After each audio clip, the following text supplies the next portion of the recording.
Here's another new box. I've been busy in my absence. Mother got COVID, was in the hospital for 3 weeks, and Pam and I got it. We're vaccinated. It was the B variant, so it wasn't too bad. We weren't even bedridden at all. It's the third time I've had COVID. The other 2 times I was at least in the bed for half a day.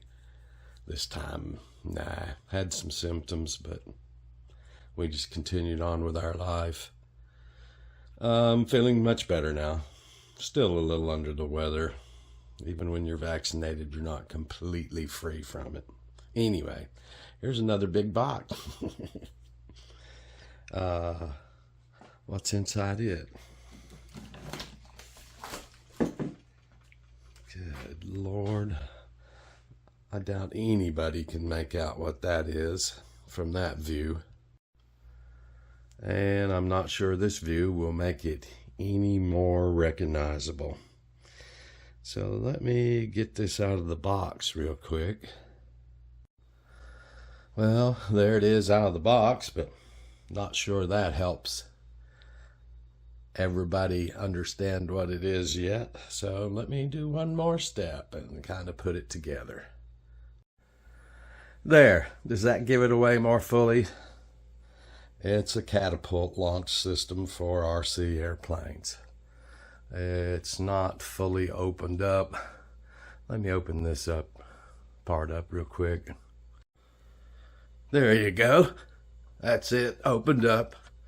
The arms on the back, raised up, extended, and the little arm on the front, raised up and extended. That's specifically designed for the Skywalker X8. I am modifying it for other aircraft. That is exactly how it should be for the X8. And there it is in its rearward or cocked position. And the X8 hooks to the front here, and then the little wheels hold the wing up. And so that gives it plenty of room to have the propeller, the motor running, if you like, as it goes up this. The front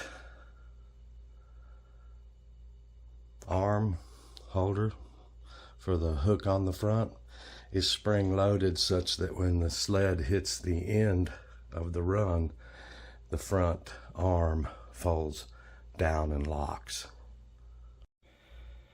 So you can see now when it reaches the end of its stroke, like I say, this flips down and it actually locks down to stay out of the way of the prop.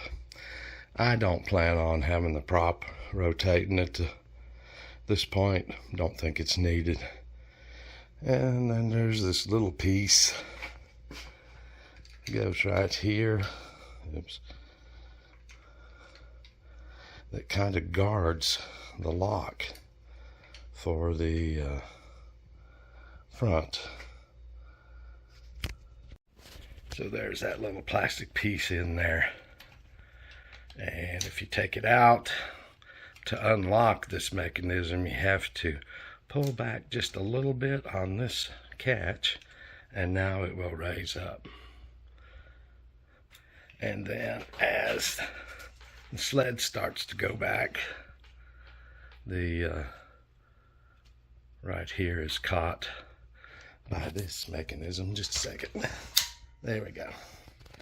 Now you see that arm is held up by this catching this latch, and then when it hits the end of the stroke, it comes flying down like that and relocks in this position. So one of my first thoughts was, okay, how can I adapt this to other airplanes? So those of you that have known me for a while know I've been scared of these props on the backs of these airplanes cutting me up. So the little dart up here, it's like a 3-inch prop. It's not going to do a thing. The Bixler The prop's up above the fuselage, out of the way, not going to do a thing. You remember the days when I was even afraid of this little nano Talon. I've thrown it in the air now 5 or 6 times, and with experience, I'm completely comfortable hand launching it now. This I've never flown. This is just a little 3-inch prop too. This was a wing trainer that I'll use. It's a ready-made RC Recruit. Not too bad about launching that one by hand either. The mini Talons down here, I've got 3 of them built up. I've thrown them in the air, although, like I say, the first couple of times it was a little scary, but with experience, I'm comfortable with that now. The little Radiant up there can be thrown with a little finger, another Bixler. This one does bother me. This is the Caprahenia 2 Dusty. Got a nice big prop on the back here to get you. It's just big enough and heavy enough to be a pain in the posterior. So that's one I probably would love to launch on the Catapult. The little Skyhunter Nano. Again, little finger launches it. Regular Skyhunter, again, nothing to launch in it. But then I've got the 2 true Skyhunters, one of which has landing gear on it, because I don't like hand launching them. But the upper one here is straight up, no landing gear, and a big prop and motor on the back of it that scares the daylights out of me. So, got a couple of tail booms over here for the 2 Skyhunters. Then the Anaconda, which is over here because it's still got some things being done to it. The tail boom for the Anaconda and the fuselage for the Anaconda is there. That again has landing gear. No real big deal. So I have a Caprahenia 2 and a Skyhunter 1800. I'd really like to modify this Catapult to launch.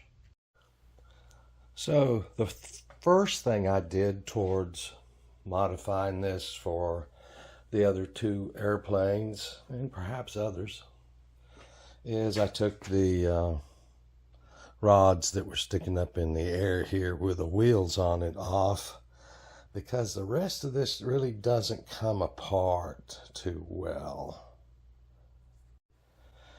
And then I made a wooden platform.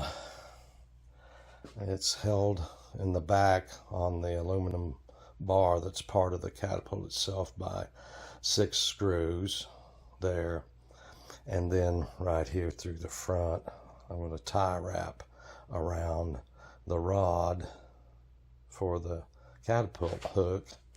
You can see the hook mechanism itself just sticking out of the front. That's where I can hook a Skyhunter 2 or a Caprahenia 2 to that point, and then the platform will be laying on this piece of plywood. The place where it locks, I wanted to leave the lock on it so that plastic does stick up through there also. That is a little higher right in that area than the plane front to back. I had to build up this a little bit in the back with some custom cut wood to keep the plane of this piece of wood exactly with the Catapult. So with this tie wrap down in the front, screwed down in the back, this is what I hope to use to launch the Skyhunter. Now this is specifically made for the X8. So I suppose all the way around it's made for that weight. So I don't know if I'm going to add extra weight to this sled portion to the Skyhunter to make it equal to the weight of the X8 or what. I'm just going to have to see how all this works. Same thing for the Caprahenia too. There's no way for me to shorten the stroke on this sled that I've seen so far. But I think this is going to well, we'll see. We'll toss a couple of airplanes with it. Definitely the X8, because this is made in the regular configuration with this off. I'm still painting it. I've painted the bottom of it. I want to paint it nice and bright orange so people can see it and stay away from it in the field. Like I say, this I had to build up a little in the back to keep this in the same plane. But that's the best I could figure out. Put the two arms here for the X8 back on it, and it's ready to do the X8. But again, I don't know how to shorten the stroke on it or anything, so that's just going to be totally experimental. It should launch the X8 perfectly because it's specifically designed and constructed for the Skywalker X8 aircraft. My success with other aircraft, I guess we're going to find out. But that's getting me totally away from my fear of those rear props cutting my arm and head and that stuff up, especially with the size of this X8. What else? It's about all I can say about this. There's not much should stop me from doing whatever I want to in the future. And as I get experience, who knows, I might be throwing that Skyhunter 1800 in the air by hand myself. Who knows? All right, guys. Thanks a lot.